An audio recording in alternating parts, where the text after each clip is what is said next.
څوک سیدان ورته وایي، څوک اهل بیت ورته وایي، څوک آل محمد ورته وایي. نو د دو سره محبت کول پکاري. مینه محبت په دغه نیت، په دغه طریقه او په دغه سوچ، په دغه فکر، په دغه خیال چې د دوی تعلق د یو چا سره سته، د دوی تعلق د یو چا سره سته، د هغه د وجې نه باید موږ ته پکار ده چې موږ د دغو سیدانو سره مینه او محبت همیشه همیشه جاری وساتو. قطع نظر د دلایلو ده، که څه هم د دوی شرافت عزت په قرآن سره ثابت دی، که څه هم شرافت او عزت د دوی په حدیث سره ثابت دی، که څه هم شرافت او عزت د دوی په نور کتابو کې ثابت دی، قطع نظر د دلایلو نه چې موږ وګورو خپل جید علماو ته وګورو، اولیاء کرامو ته وګورو، نن زمانه چې کم اولیاء کرام کم علما دي هغو ته وګورو چې کم مجلس کې سید ناس وي،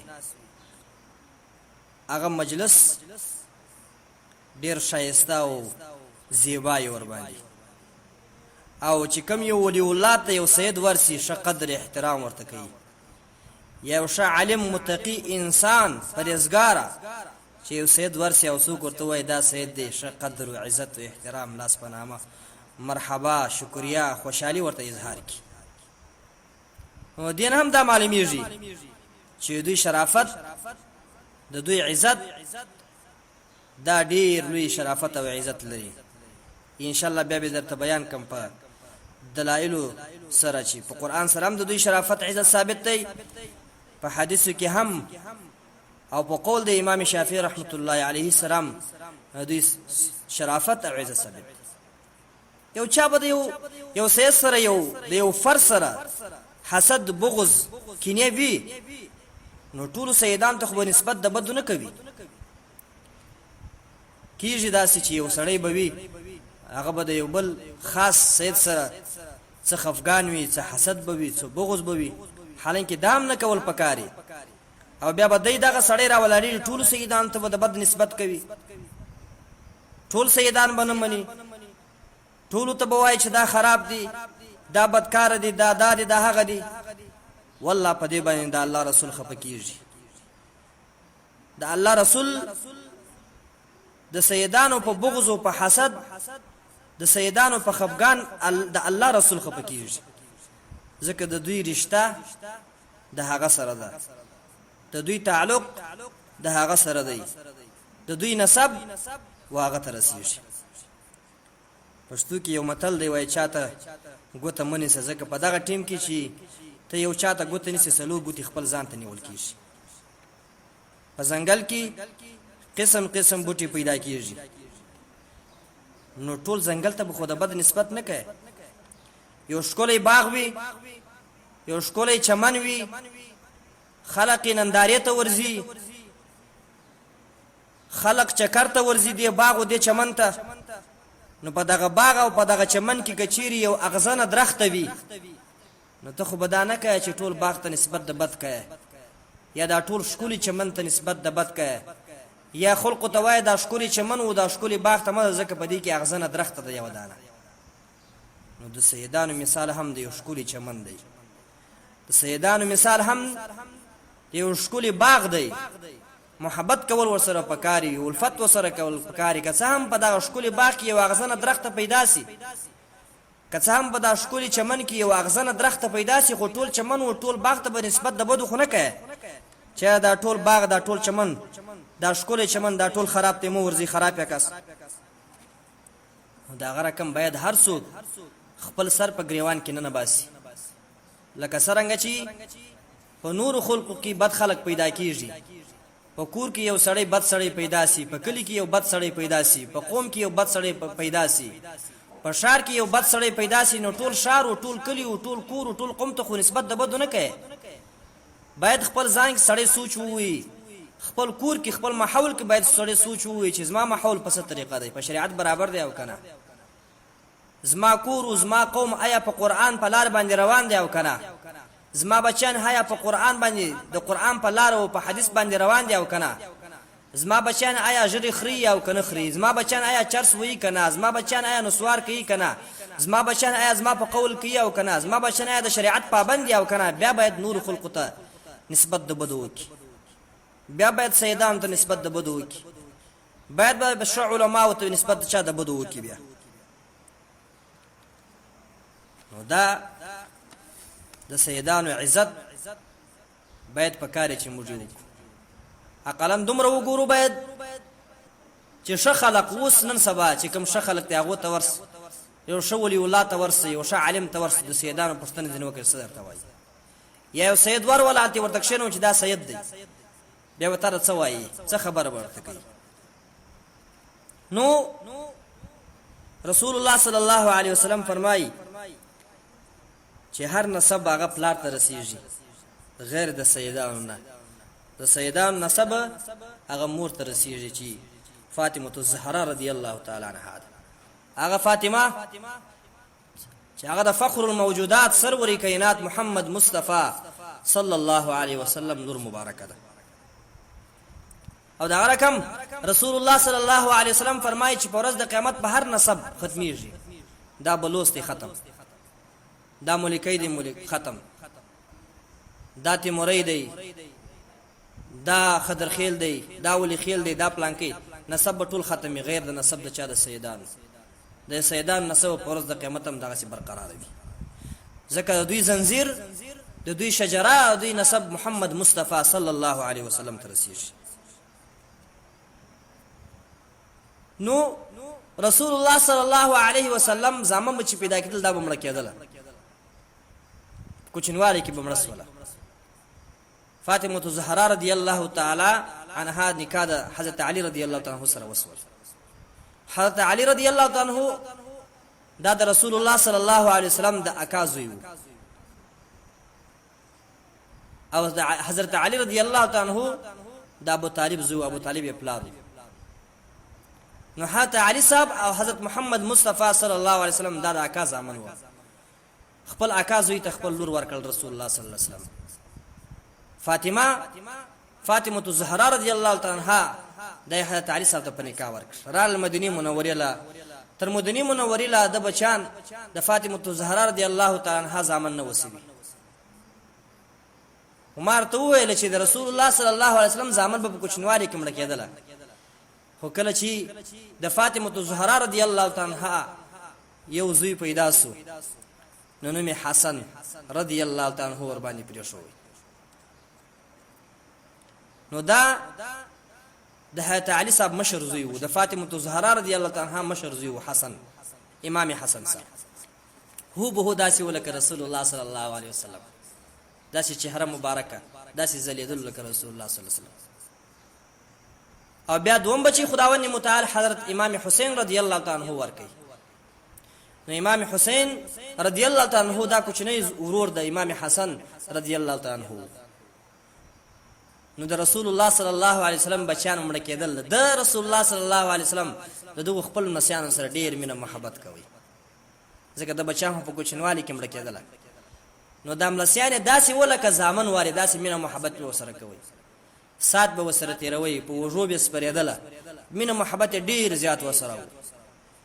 نو امام حسن امام حسین رضی الله تعالی عنهما دا دواړه زامن د حضرت علی رضی الله تعالی عنہ د فاطمه الزهرا رضی الله تعالی عنها او د ملسیان د خوږ محمد مصطفی صلی الله علیه وسلم د ملسیان. او د سیدانو سلسله هغه دغه ځای نه شروع کیږي، د فاطمه الزهرا رضی الله تعالی عنها نه شروع کیږي. او دا یو عزت دی چې الله فاطمه الزهرا رضی الله تعالی عنها ته ورکړي، ځکه د نور لورګانو چې څونه بچان دي دا غوي سلسله د سیدانو شروع شوی نه ده، صرف د فاطمه الزهرا رضی الله تعالی عنها چې کوم دا غوي د بچانو سلسله د سیدانو شروع شوی ده. د دې تاریخ ډیر اوږد دی چې اوس موږ بیان کوو. مختصره خبره به داسې وکم چې امام حسن رضی الله تعالی عنہ د امام حسین نه مخکې په شهادت رسیږي. تر دې پورې بعضي کتابونه لیکي چې خپل ښځې هغه زهر ورکړل په شیدو کې په شهادت یې ورسوي، چې هغه ښځه جعده بنت اشعث نومېدله. دا په شهادت ورسېدی. او امام حسین رضی الله تعالی عنہ دا کله په شهادت ورسېدی کله چې د کوفی اهل کوفو خط ورواستوي ورته ویل راسه مشتا سره بیعت کو د خلافت. قصه ډیره اوږده ده. امام حسین رضی الله تعالی عنہ روان سو، خو لیکن د اصحابو خوښ نه و چې دی ولاړ سي. ورته ویل مزه په دول نازه زمه. کله چې کوفې ته نږدې سوله په نامه د یو ځای نوم چې کربلا نومیږي، هلته بعضو خلقو را ایثار کړله او هلته په شهادت ورسوي امام حسین رضی الله تعالی عنہ. ورسره چې کوم د ټبر و، چې کوم د ملګری و، هغه هم په شهادت ورسېدله. زنانه یې پاته سولې، بچیان هم په شهادت ورسېدله. صرف یو زویه چې هغه کوچنی هم و او ناجوړی هم و، هغه پاته سو. مړ یې نه کوي دې دپاره وایي زه دا کوچنی هم دی او بیمار تبه یې هم د ناجوړی هم دی. صرف نور زنانه یې پاته سوله، دغه کوچنی ماشوم ورسره پاته سو چې اوس مشهوره په زین العابدین بیمار سره دی. زین العابدین بیمار دا چې کوم و د دې نوم خپله علي و، علي اصغر ورته وایي، کوچنی علي، او مشهوره په زین العابدین سره سو. نو شجره داسې جوړیږي چې زین العابدین بیمار خپل نوم علي و، علي بن حسین، حسین بن فاطمه، فاطمه بنت محمد مصطفى صلی الله علیه وسلم. زین العابدین د حسین رضی الله تعالی عنہ زوی و، حسین د فاطمه الزهرا رضی الله تعالی عنها زوی و، او فاطمه د رسول الله صلی الله علیه وسلم لور مبارکه و. او یا شجره علي صاحب ته ورسوي، علي بن حسین بن علي تر دې ځای پورې ورسواس. نو دغه زین العابدین بیمار چې کله پاتې سو، دغه زین العابدین بیمار چې نوم یې علي صاحب و، د هغه سنې دا سلسله باندې شروع سوله. د دا کوشش کوي چې ډېرې ښځې په نکاح وکړي. یوه ښځه په نکاح وکړه، بچیان به پیدا سوله، هغه ته به طلاق ورکوي. د دې دپاره چې سیدانو سلسله و، شجره و، نسب دا ډېر سي. کوشش یې دا کوي چې سیدانو بچیان ډېر سي او دا قوم ډېر سي. دا کوشش په دې کوشش باندې روان و. نو تاریخ یې ډېر اوږد دی. نن سبا چې کوم سیدان دي، اکثره سیدان د دوی شجره او نسب و سلسله زین العابدین ته رسېږي. هغه زین العابدین چې امام حسین صاحب زوی و، هغه امام حسین چې د فاطمې زوی و، هغه فاطمه چې د محمد مصطفی صلی الله علیه وسلم نور مبارکه و. او د دوی شرافت او عزت دغه په قرآن سره ثابت دی. خداوند متعال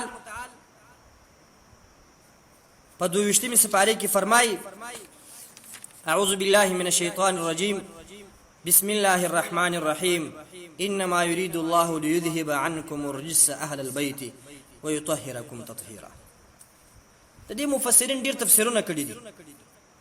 یو تفسیر د اهل بیت سنی هغه دا چې دلته د اهل بیت څخه څوک مراد دی؟ علي صاحب، فاطمه او حسن او امام حسین رضی الله تعالی عنهم دا ځنې مراد دي.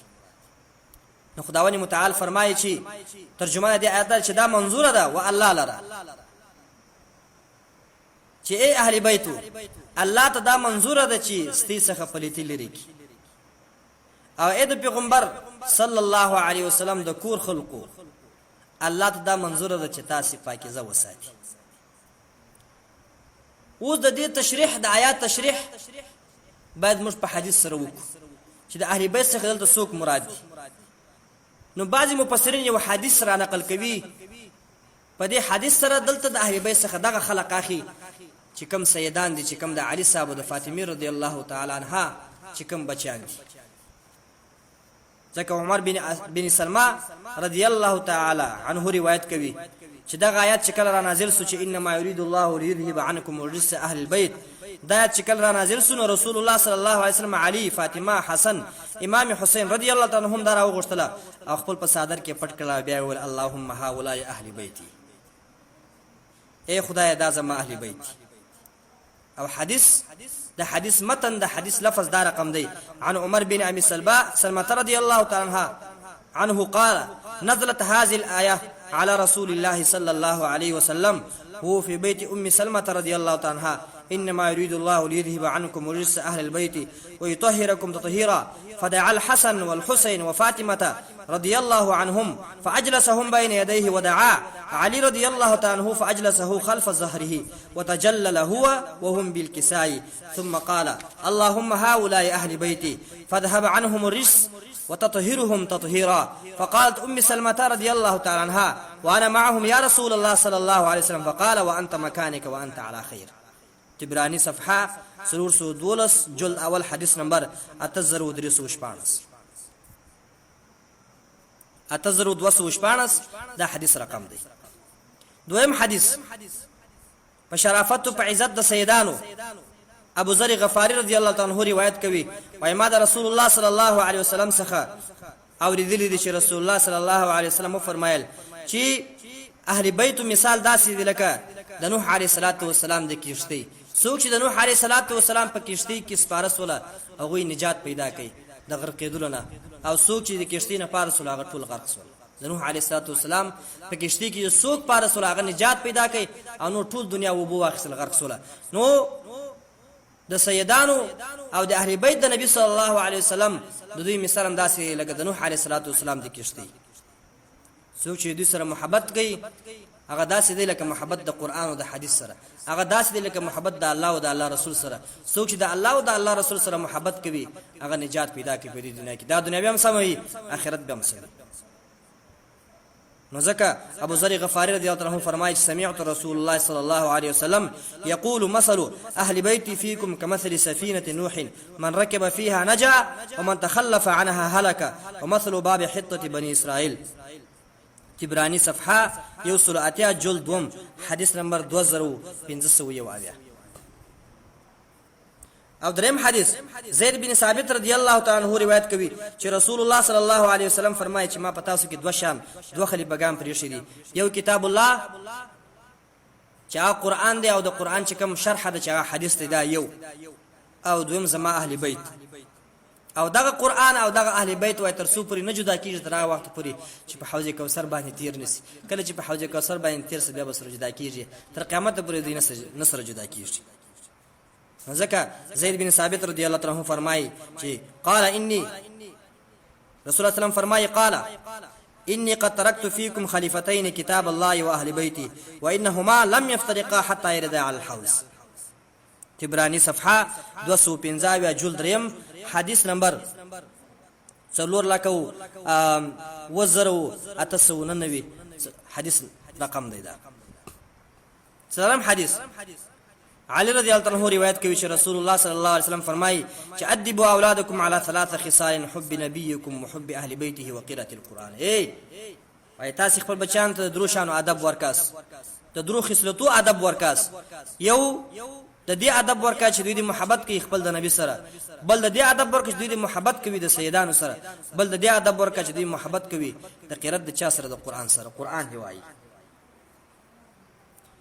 تبرانی روایت کوي جلد اول صفحه 225. نو دا حدیثونه په دې باندې دال دي چې اهل بیت د رسول الله صلی الله علیه وسلم دا ډیر شرافت او عزت لري، ډیر قدر لري. امام شافعی رحمت الله علیه خپل په دیوان امام شافعی کې فرمایي، دا یو کتاب دی د شعرو کتاب دی په نامه دیوان امام شافعی صاحب سره دی فرمایي ویل ان کان ذنبی حب آل محمد فذلك ذنب لست عنه اتوب. کچیر محبت د سیدانو سره دا ګناوي نو دغه ګناه سره خو زه توبه نه باسم، دا ګناه به زه کوم. دینه دا معلومیږي چې محبت د سیدانو سره دا ګناه نه ده، کدا ګناوي بیا دې ګناه څخه توبه نه باسم. او په دغه دیوان کې خپل په کتاب کې امام شافعی صاحب بیا دا شعر وایي لو کان رفضا حب آل محمد فليشهد الثقلان اني رافض. کچیر محبت د نبی صلی الله علیه وسلم د بچانو سره، محبت د سیدانو سره، دا دلیل وي په دې باندې چې دا شی دی. محبت د سیدانو سره د شیطوب علامه وي، محبت د سیدانو سره دا شیطوب وي. نو اے انسانانو، اے جنیاتو، تاسو په دې باندې گواه اوسئ زه شی یم، تاسو په دې باندې گواه اوسئ زه روافض یم. محبت د سیدانو سره دا شیطوب نه ځکه زه محبت د سیدانو سره کوم. او کچیر تاسو دا وایسه چې هغه حدیثونه خو صرف په علی او فاطمه او په حسن امام حسین صاحب کې راغلي دي، نن سبا سیدانو کې خو نه راغلي. خو دا نسب چې کوم دی ثبوت د نسب دا په قرآن سره ثابت دی. نسب ته الله ترجیح ورکړی ده. ځکه که تاسې ما مخکې تقریر کې د حضرت موسی علیه السلام د حضرت خضر علیه السلام بیان کړی و، او هلته بیا چې خضر علیه السلام دیوال کوږ د سم کوي، بیا موسی علیه السلام ورته وویل چې کاشکې دې په دې باندې مزدوري ځینې اخیستې وای، او بیا چې کله تعویلات ورته کوله، بیان یې ورته کوی، خضر علیه السلام بیا ورته وویل چې دغه دیوال چې کم کوږ و چې ما سم کوي، دا په دغه ښار کې 2 یتیمان وله، 2 کوچنیان ول یتیمان وله، د دغو 2 یتیمانو بچانو دغه دیوال و، د دیوال لاندې خزانه وه. نو ځکه دا ما ورته سم کوي چې د دوی چې کم پلاران وه هغه نیکان وه، چې کم پلاران یې وه هغه نیکان وه، د پلارانو د وجې نه، د مور و پلار د وجې نه چې هغه نیکان وه، د هغو د وجې نه ما دا کار وکړي چې د دوی دیوال مې سم کړي چې خزانه یې بل څوک وانخلي.